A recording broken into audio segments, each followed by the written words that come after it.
Hello, snakes. My name is Dante, and today it's Podcast Tuesday once again. And since I'm in Spain, this has to be a recorded podcast because the Wi-Fi is bad. But hey, so this time we're going to be reviewing all Nissa Planeswalkers from worst to best. There are 9 of them, so we'll start off with 9. Simply 9.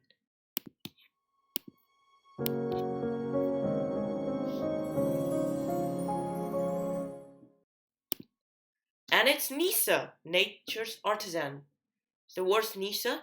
It's 6 mana, 5 loyalty, legendary planeswalker, Nissa.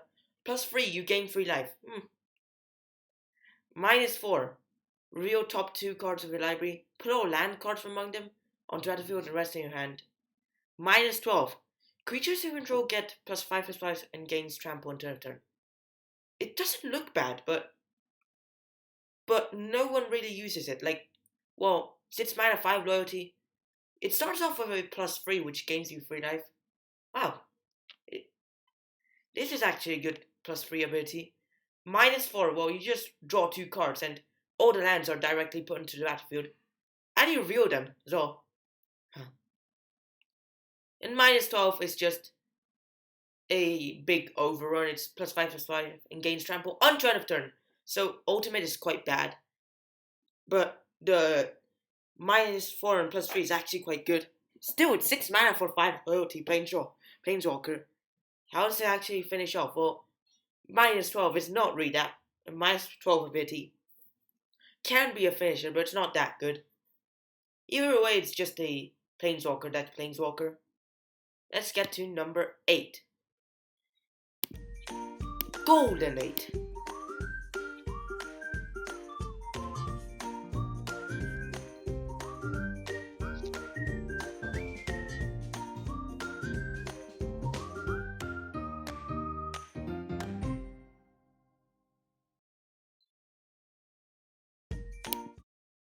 So, number 8 is Nissa, Steward of Elements. So it's X, green and blue. X loyalty, legendary planeswalker, Nissa. +2, Scry 2. 0, look at top card of your library. If it's a land card or a creature card with CMC less than or equal to number of loyalty counters on Nissa, Steward of Elements, you may put it onto battlefield. And -6 is untap up to 2 target lands you control. They become 5/5 elementals with flying and haste on turn of turn. They're still lands, so still. -6 is not really good. It's like, well, it only untaps 2, and it's only for 1 turn. 5/5s for flying haste, not even vigilance. Come on, really? Still lands, yeah. +2 Scry 2, so not that bad, the +2 ability. And 0, still, if you fail, you just look at top card. Nothing. You can't manipulate it. Not to top, not to graveyard, not to bottom. Well, yeah, actually it stays on top. Not to bottom, not to graveyard, not even to hand. Come on, seriously, what is this?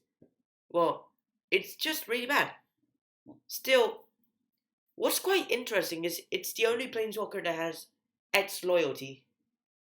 Yeah. Still, it's quite good at being unique, but also blue Nissa as well, which is also quite unique, but still not really good. Next one, number 7, simply 7. There we go.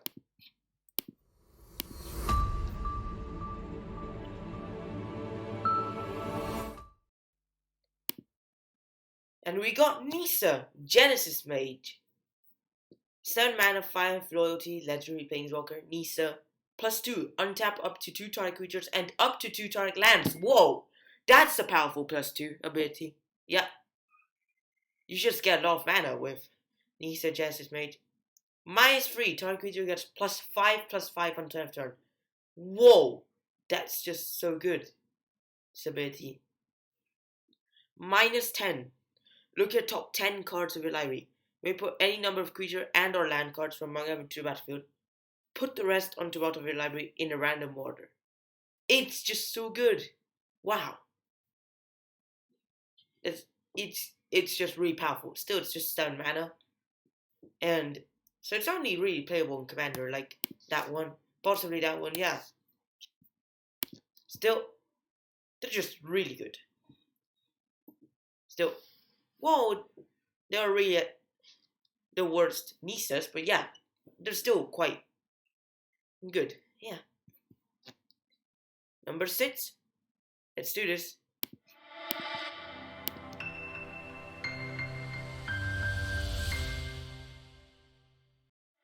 So we got Nissa, Voice of Zendikar, 3 mana, 3 loyalty, legendary planeswalker Nissa, +1, create a 0/1 plant. -2, put a +1/+1 counter on each creature you control. -7, you gain its life and draw its cards, where it is the number of lands you control. Well, yeah. The thing is that Nissa, that one was originally played, like it was played it's played in Commander, played in Pioneer. It was played in Standard when it was in Standard, yeah. It was also second most expensive card in Oath of the Gatewatch. Yeah. It's just really good. The Nissa, Voice of Zendikar, yeah. It just summons plants, then just grows everything, and the ultimate is not quite bad. Still, like a lot of card advantage, life advantage as well. But yeah, it's just really good. But not too good anymore. Because there's now other Nissas that are quite better. Let's get to number 5.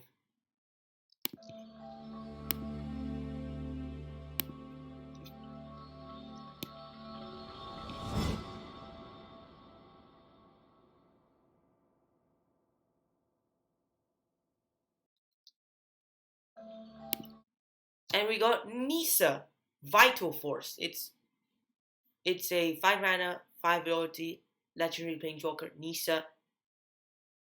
And it +1, untap target land you control. Until your next turn, it becomes a 5/5 elemental with haste. It's still land. It's just so good. Like the +1 just makes a land into a 5/5 temporarily. So and untaps as well, which is quite good. So you can just attack. Even since it's until your next turn, you can have it to defend as well. Well, if you don't attack with it, but still, it's just a really good +1 ability. -3, Nature Spiral, which is to return to a permanent from your graveyard to hand. Yeah. And -6, you get an emblem with landfall, you draw a card. Wow, an emblem with a landfall ability. Yeah. Just quite good. Whenever land enters battlefield under your control, you may draw a card. It is just really good. It just gets you a lot of card advantage when you draw land, so that end game situation where it was played in Standard in the past, and now in Commander, not really in Pioneer, but still, it's just a good card. It goes like when you get lands, you draw. If you're on top deck, play land, you draw a card, so you have extra chances and stuff. Yeah. So let's get to our number 4. Let's do this.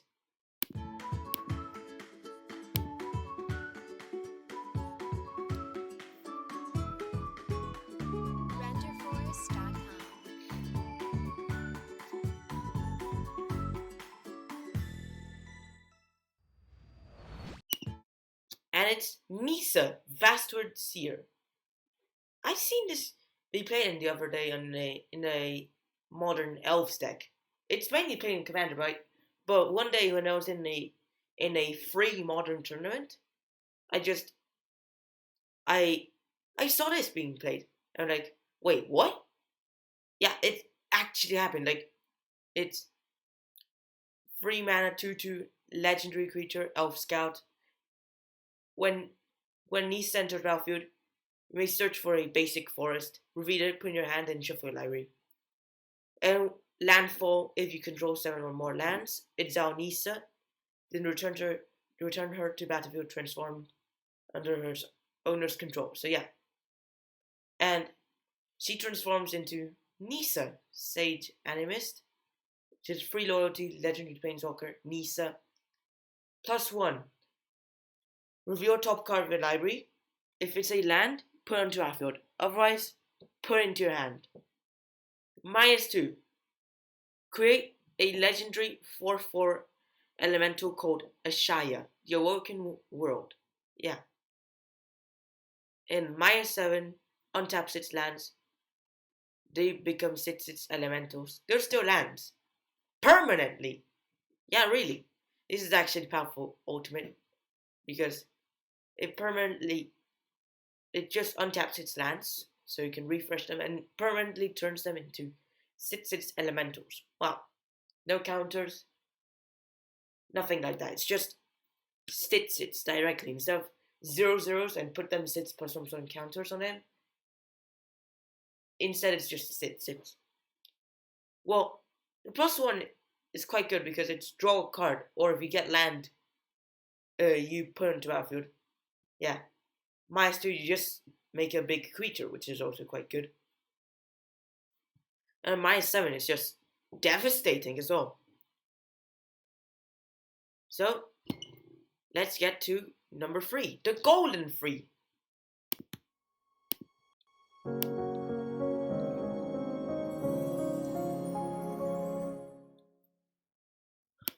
And we got Nissa, who shakes the world. That's just a really powerful card in Standard right now, but only in Standard. Well, I think I may have seen it in Pioneer, but it's only really played in Standard. Yeah. But when it's played in Standard, it's just devastating in Standard. Yeah. Played in the Simic ramp decks, even Sultai ramp decks. It's just mono green even as well. It's just really good. So it's 5 mana, 5 loyalty, legendary planeswalker, Nissa. Whenever you tap a forest for mana, add an additional green. And +1. Put 3 +1 counters on up to 1 target non-creature land you control. Untap it. It becomes a 0/0 elemental with vigilance and haste. That's still land. Yeah, that's what I was telling you about the counters on lands. Yeah. It's like Nissa is like really good when it comes to awakening lands. Yeah, because it's actually quite an interesting mechanic about turning lands into creatures and just destroying your opponents with them. Well, yeah. It's actually quite good. But the thing is that Nissa can only animate lands that weren't animated already with Nissa's +1 ability. The thing is, I just realized with other Nissa there, it's that so she just doesn't grow them any further. So this Nissa just got fixed. Like, so you just have to put non-creature land. Yeah, that's how you do it. Yeah, I just realized how you can deal with it. And -8. You get an emblem with lands you control have indestructible. Search your library for any number of forests, put them onto battlefield tab, then shuffle your library. It's just because when it goes into -8, it just mega ramps. You just get everything out. So you just get all the lands, remove all the forests, and just remove most of the lands there. So the rest of the deck is just mainly powerful stuff. And then you have the mana to do all the stuff. And then you give the lands indestructible. What's actually quite weird is that WarSpark had 42 planeswalkers in this set. Yet Nissa is the only one to actually have an emblem. That's because all the Planeswalkers had a triggered ability or body effect. But Nissa had a triggered ability and an emblem, which is actually quite good. Yeah, I don't know why they do that. Still, it's actually quite good. Also, Nissa who shakes the world is the only rare Nissa in the set. Hopefully, when we get to Zendikar Rising, we're going to see a new Nissa in the set. I don't know. It might happen, or it might not. But yeah, let's get to number 2 right there.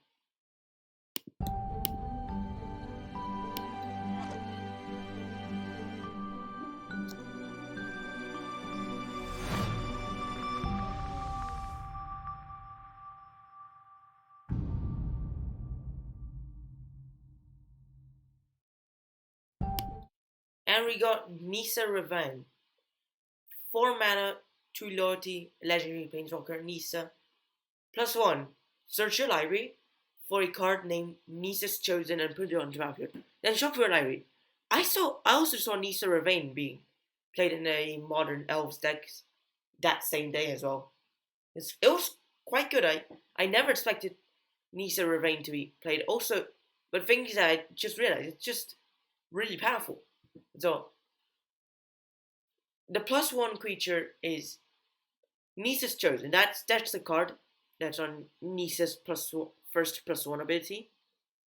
It's 2 mana, 2/3 elf warrior with if Nissa's Chosen would die, put it on the bottom of its owner's library instead. Yeah, it's just really good. Other +1 ability, you gain 2 life for each elf you control. That's actually quite powerful. So, all Nissa Revenge loyalty abilities are all powerful. Like it's first Nissa as well. And it's really good. And then the ultimate was minus -7. Search your library for any number of elves and put them onto the battlefield. Then shuffle your library. Whoa! That's a powerful ultimate ability. Wait, -7 and she starts at 2 loyalty. Okay.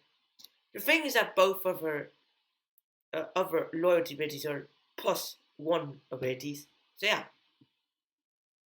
Still, if she actually gets to the ultimate, it will be really fortunate as well. Like it will be really hard to grind to that -7 with Nissa Revenge starting at 2 loyalty.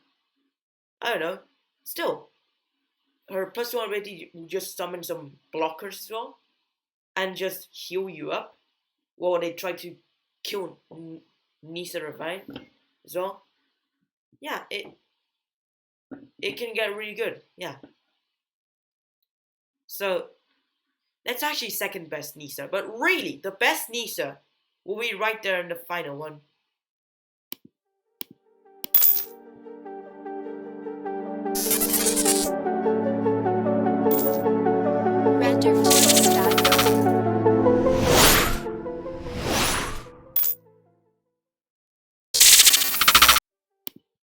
And we got Nissa Worldwaker.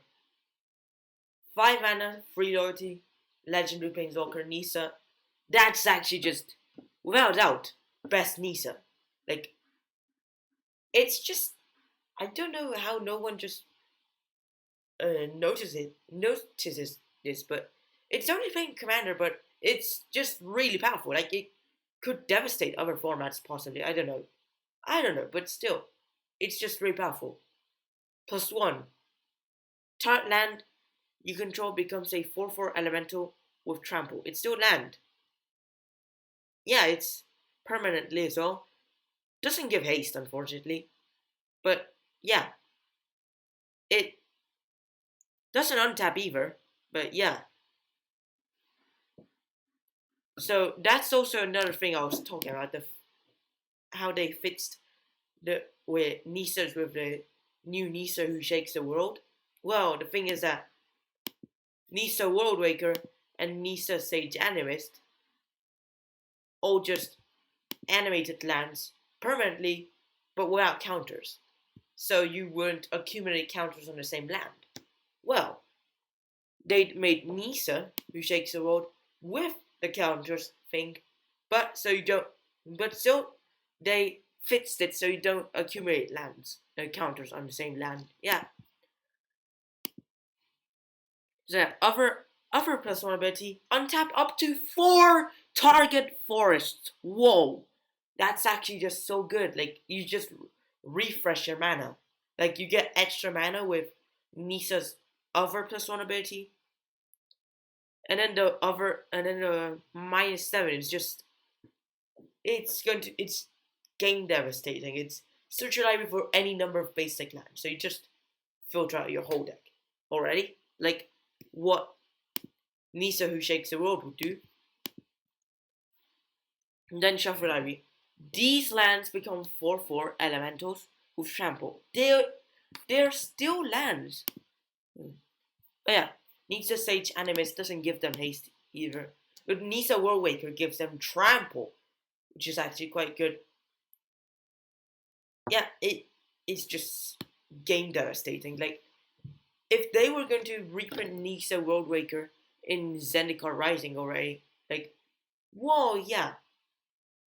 Either way, like, it's going to be, if they reprint Nissa Worldwaker now in Standard, it'll just be better than Nissa Who Shakes the World, of course. There'll be more who play Nissa Worldwaker instead of Nissa Who Shakes the World. But yeah, even if they reprint her, it'll possibly be in Zendikar Rising when Nissa Who Shakes the World would have already rotated out. Now in Standard, yeah. Also, so yeah, but it may be reprinted in M21, and when they do that, that's how possibly Nissa Worldwaker would be with or replace Nissa Who Shakes the World when they're both in Standard at the same time. Yeah, that's what I'm thinking, and what might happen to Nissa Who Shakes the World if Nissa Worldwaker gets reprinted. This may happen in M21 or in Zendikar Rising because Nissa Worldwaker was originally printed in M15, so if she gets reprinted, there is a chance that it might be in a core set as well. If not, then it's in a Zendikar set. I don't know. So, congratulations, you've reached the end of the podcast. So why don't you like and subscribe if you haven't already? Follow my Twitch channel, share with friends, stay tuned to our next video, streams, podcasts. Don't let it be live every Tuesday. Stay tuned, watch our videos too. Thanks for watching. Hope you enjoyed it, and bye.